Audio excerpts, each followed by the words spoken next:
the news. Stop the music. It's time for news. Woo, I think that was a record. Let's head on into the drone newsosphere with Jeff Sills and see what's happening.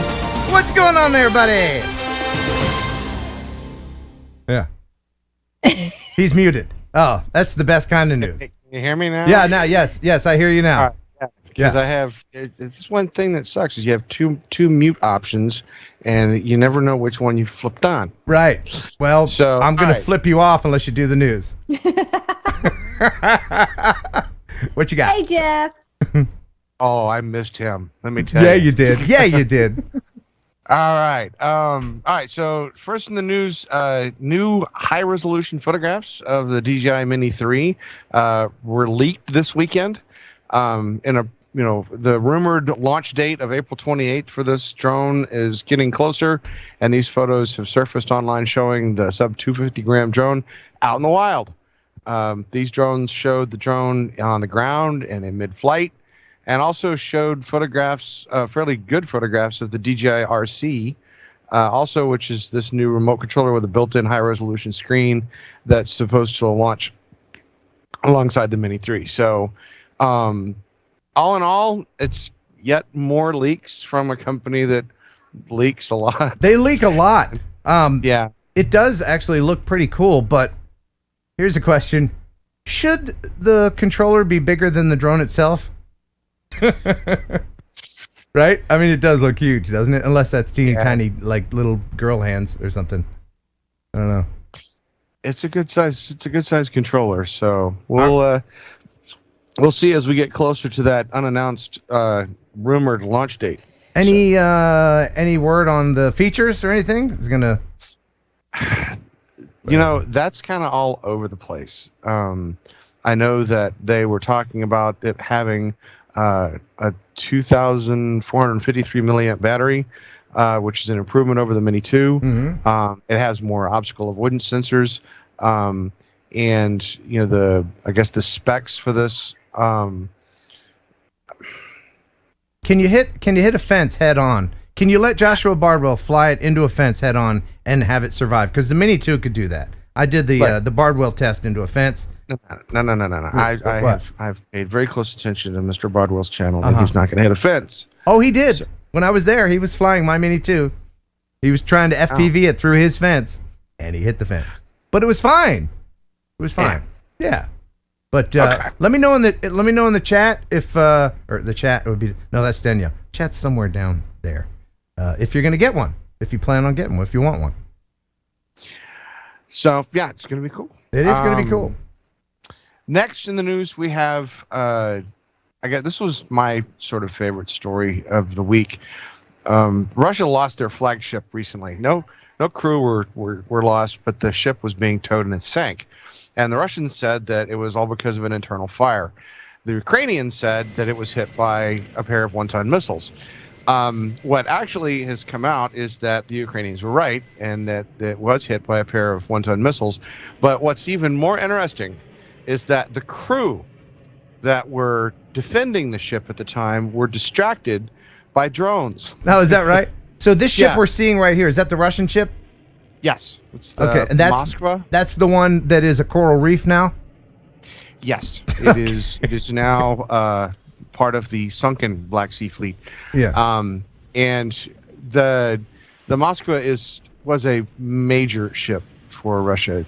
Losing this is very detrimental. Yeah, and you know what? We laugh because the Ukrainians are kicking their asses, but when something like this happens, then the Russians will retaliate and start doing more war crimes.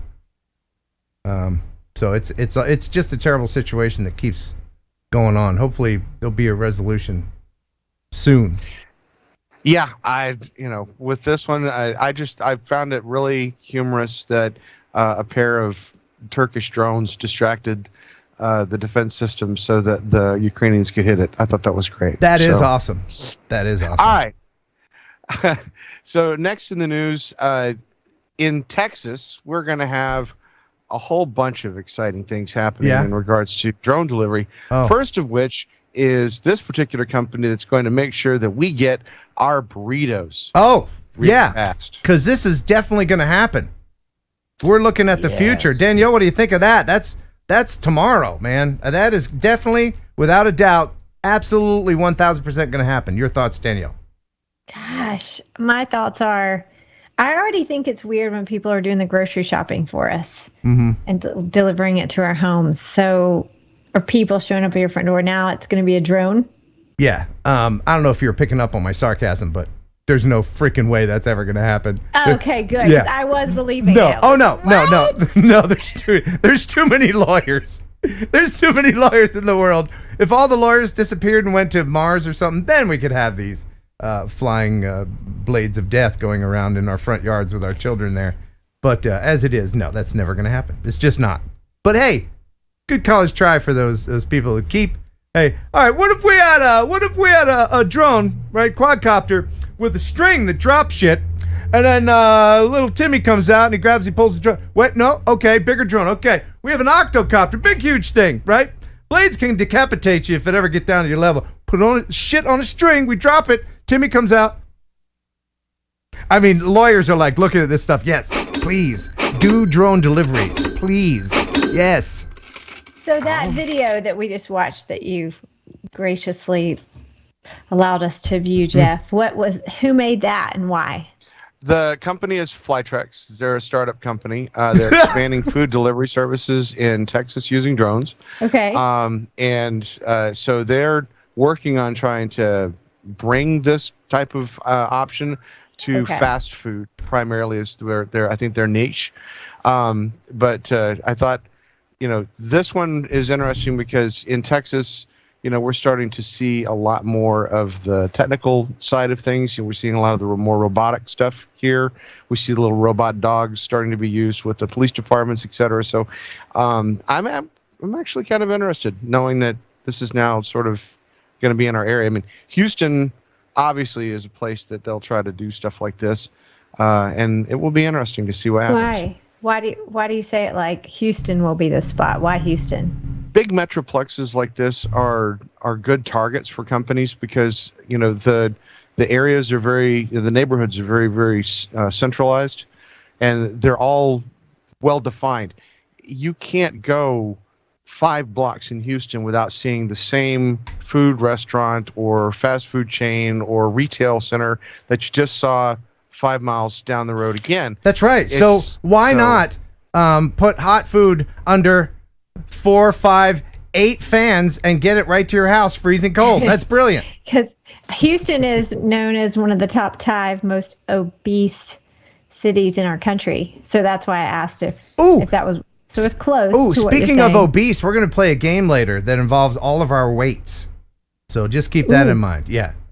And as far as delivery drones go, I've said it before. I'll say it again. There will be defibrillators being delivered by drone. There will be blood delivered in cities from hospital to hospital. But there's no way on God's green earth that I'm going to have tube socks delivered from Walmart. It's just not going to happen. It can't happen. It won't happen. It's not going to happen. Take my word for it. Read my lips. All right. So yeah, we have some more stories in regards to deliveries this evening. But oh boy! Next in the news, this one is got a lot of mixed reactions. There is a USFL football league, and they had their opening weekend recently, and they showcased something that was a little bit different. Now, this is United States Football League, not the National Football League. So they decided that it would be a great idea to use drones as part of the gameplay. Oh my God! In other words, instead of having one of the fly cams, they had the FPV out during play, and this is the footage from the opening weekend. Wow. Now, they already had one of the fly cam that you're talking about is a cable-driven system that does similar thing, but they just set this dude out to fly around the players. It's amazing footage, but... Yeah, there's a very strong mixed reaction from the I guess from people as to whether or not they felt that this was safe, that it was a good idea, or the potential of him interacting or interfering with the play, etc. We know that technology is getting more and more into the football genre. They've got mics in their helmets. They've got, all sorts of ways to be able to communicate.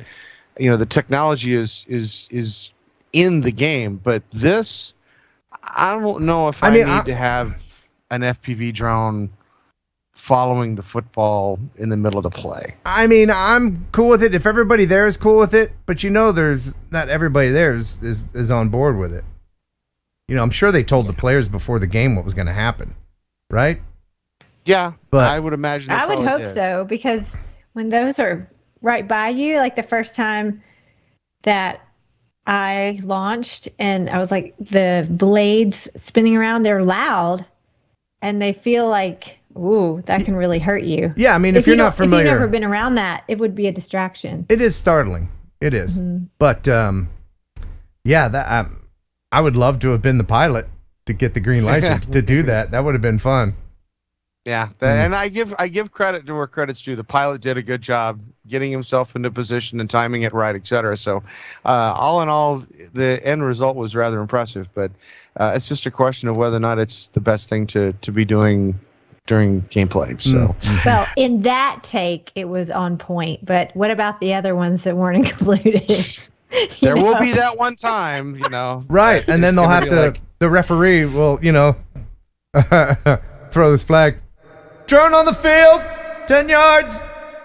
What they'll have to come up with some kind of rule for drones. But all right. So next, this one is from news that was actually going to be shown during the time that you were out. So this one I wanted to save because I thought it was just absolutely spectacular. This drone captured the moment that a skier triggers an avalanche and then gets away from it at high speed. Okay. That's kind of awesome. Oh, these guys sound French. French people are crazy. Sure, yeah. Yes. All right. Did you hear? He goes, merde! Danielle, do you know what merde means? No. It means shit. You know shit in every language. I do, yeah. Yeah. Yeah. And then he's like, wee, I just crashed off a mountain. To be 20 years old. Yeah. That's German, I think, for again. Oh, is it? Mm-hmm. Shit in German is Scheiße. Yes, you taught me that many times. All right. All right. Yes, we've all watched Indiana Jones. Okay, yeah, got it. Okay. All right. So back to our delivery drones. FedEx is going to start testing a 1,900-pound drone that they're going to be using to haul packages. This is called the Chaparral. It's a hybrid electric uncrewed aircraft that FedEx will use for the middle mile for deliveries. So this will deliver to homes? No, this is going to deliver from locations to locations, FedEx locations to FedEx locations, but it's part of what they call the middle mile, where they have to go from from one distribution FedEx center to another. Okay, well that's cool. Yeah, that would be great. I can't see that big boy land on someone's lawn, Yeah. And so, but this is definitely not going to be landing on somebody's lawn. But the nice thing is, and it's interesting, this is a hybrid drone. So it's not using the typical stuff that we're familiar with. It measures 27 feet across, 19 feet long, weighs 1,900 pounds. It stands 7 feet tall. So you could shove like probably 4 or 5 toddlers in there. 300 to 500 pounds per pod in the belly. And Ken, hold on. You ready for this? Yeah. It has a range. Don't be sitting down. Oh, wait. Hold on. 300-mile range. Ooh. See, now that's practical. That is a practical use of drone technology. Yeah. Why? This drone could fly at 100 miles an hour from New York to Boston. That's great. That's the type of work that this particular type of drone will do. See, now we're talking. We're not like Delivtronics. We got a Phantom 3 and we tied a string to it. Here's your hot dog. Just stop. Because everybody who found out about drones last week is, you know what we could do? We could deliver food to people. And they think they're the first one to think of it. I'm sorry. I'm just so down on that. It's never going to happen. Back to you in the newsroom. All right. So next in the news, recently a small Montana town that has probably 300-400 people living there got an extra 100 people added to their town when they had stranded truckers. And one of the local news stations actually caught some drone footage of literally hundreds, if not more than several hundred, semi-trucks that had inundated this poor town that got stranded when the roads got blocked. They don't look too blocked. They can get out of there. Come on. No, it's the roads past the town that were blocked that they couldn't get through. Oh, I see. What was really cool, though, is that because all of these truckers got stranded there, all the local churches opened their doors. They provided cots and meals for the truckers that were stuck there overnight and showed some great hospitality. So hats off to the people in this particular town that were kind enough to do that. It's Broadus, Montana. Oh, that is nice. That's very nice. You know how they act in Alabama when the snow comes down, and you remember that? You thought it was so funny. Oh man. The black ice. The black ice. Yeah, it's a snowpocalypse. And everybody on the radio except me, they're like, get your milk, get your bread. Oh, it's pandemonium. Oh my God, we're all gonna die. There's half an inch of snow on the ground. Ah! It's true. But those truckers were legit. That was Montana, and Montana doesn't mess around. Oh, Montana. Oh. Oh. All right. So next in the news, the continuing. She had to get the last two in. She had to have the last one. Jeffrey. Yeah, back to you, Jeff. Oh. Papa Jeff. All right. So the continuing story of the AN-225 Myria is this particular footage that was is sad. Recently shared. This is drone footage of the facility that the Myria was stored at. This was taken, I believe, in March 31st. This is, I guess, soon after the Russians had left the area. Now, there were two aircraft. There was one that was completed, one that wasn't completed. The one that wasn't completed, the body for that is still stored and is not as damaged.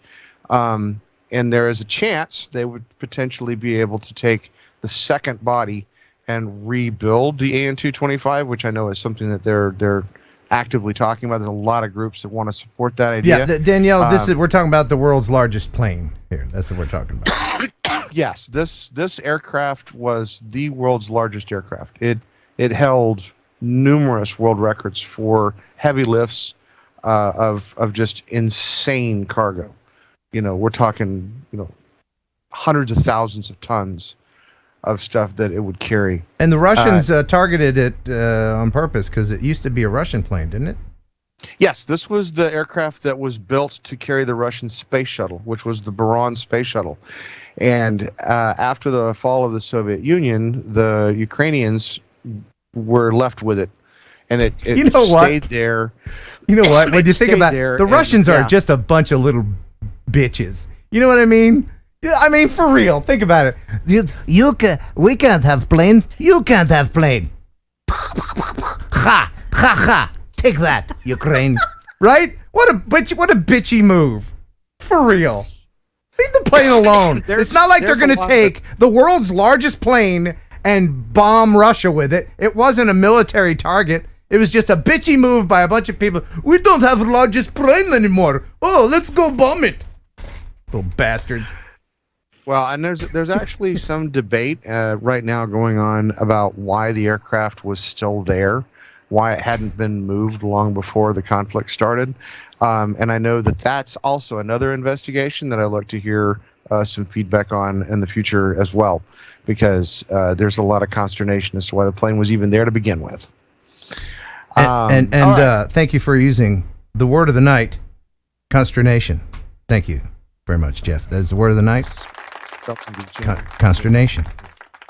Throw a $20 word out there. We're going to put a spotlight on it. All right. I have all sorts of colloquialisms. No, you're getting fancy now. All right. What you got, Jeff? Me to give you some more colorful diatribe, you just let me know. All right. So those of you that are Skydio owners, you don't need to upload Skydio drone data manually to Drone Deploy anymore. The Drone Deploy now will automatically, their cloud platform will automatically receive the videos from your SD card without ever touching it. So you can upload the imagery captured on the Skydio drone directly to Drone Deploy without needing to pull the SD card out or plugging it into anything else, etc. So this is a new feature that if any of you use Drone Deploy as part of your integration work, please check in on that and see how that might be able to work with you in using your Skydio. Is that a good thing? Control freaks, is that a good thing? Okay. All right. When you're doing high resolution orthomosaic maps, 3D models, etc., having that data, being able to transfer that data fast and easy directly without needing to make those extra steps, can be very useful, especially if you're in an enterprise environment. And so that's something that is very highly sought after. All right. Excellent. All right. And last in the news, and this is just for us Texans because we love our Bluebell ice cream. Company Wing is launching its first commercial drone delivery in service in Frisco and Little Elm on Thursday. And they will be delivering now the fun really begins. Bluebell ice cream. Greg Albright is at point B, his home. I'm ordering some water for everybody. Using an app, Greg has set into motion a technology not new. So now it's telling me my estimated arrival is 11:13. But a service that is. We fly drones all the time, so we knew eventually this would happen. Commercial drone deliveries by a group called Wing. The countdown has started in 3 minutes and 30 seconds. Before a full rollout in a few months, these are practice flights from Point A, Walgreens in Little Elm. It looks different than other drones that you've probably seen before. So it has 12 vertical propellers. Yeah, it's 12 propellers. And then 2 forward propellers. And you can already hear it. It's coming from this way. And there it comes, right there. Within minutes of ordering, Greg sees his order of water flying through the sky. And it's going to stop there and it's going to extend its rope. And you're able to watch it. You're able to see in real time it flying over the house. The drones can carry a limit of 3 pounds, flown autonomously, but monitored by pilots. But it also allows small businesses to expand their reach. Speaking of reach, it uses a tether to lower Greg's package to the ground. Absolutely. Yeah, Greg's package has to be reaching the ground if he thinks he's going to get these things flying around. You got to have stones to think you're going to do drone delivery there, Greg. I think that would be cool for those like people that get stuck out in the desert on some trail, right, without water. That would be super cool. Yes, in emergency situations, right. But for daily ice cream binges, I mean, there goes the mindfulness of behavior modification for stuff in your face. People. I'm hungry. No, it's dropped from the sky. Look at him. Danielle is a certified dietitian, and she's. I'm a dietitian, and a physical trainer. So when I think about all the people standing still doing this. Yeah, I have a choice. Just pour the ice cream into my mouth. I don't need a bowl. Just. Pour it in there. Just like everybody's becoming. I have a choice between burritos and Bluebell ice cream. I'm going for Bluebell ice cream in a heartbeat. Yeah, and that'll be your last heartbeat as your heart goes. Right? What was that noise you made? Okay, go out with a smile. Yeah. Yeah. No. Hey, there's nothing wrong with ice cream, but drone delivery of ice cream, it's just not going to happen. It's just there's nothing wrong with ice cream. Also, when you're you need to you have some contemplation behind eating crap, including ice cream, which I like ice cream too. But you got to make sure it's worth. They're trying to placate people's impulse purchasing desires. Like putting all the candy at the checkout. Oh well, I already picked all my food. I get a Kit Kat, right? But if you can just get ice cream. Bam, like that from the ice cream sky god, which won't happen. Anyway, there's Ken, I believe you have the last story this I evening. do. I have one more. It's not really a story, but a warning. I'm a little dubious of an email I received recently from a guy who claimed to be with the Canadian army or something, that going over to Ukraine. It sounded legit. It still could be legit, but the video that he sent me is not legit. I'm going to play this for you, and this has been circulating. And apparently, this is a recent example of DJI's Aeroscope getting into Russian hands. But if you look at the timestamp of this video, it's from 2018. So I'm just going to go ahead and play this for you. This is the video. He claims that he was the guy in the video. So this is the guy. This is supposedly Ukraine. It's not. I don't know where it is, but he's flying his drone a little bit, and then he walks over to hand catch it. All right. Then moments later,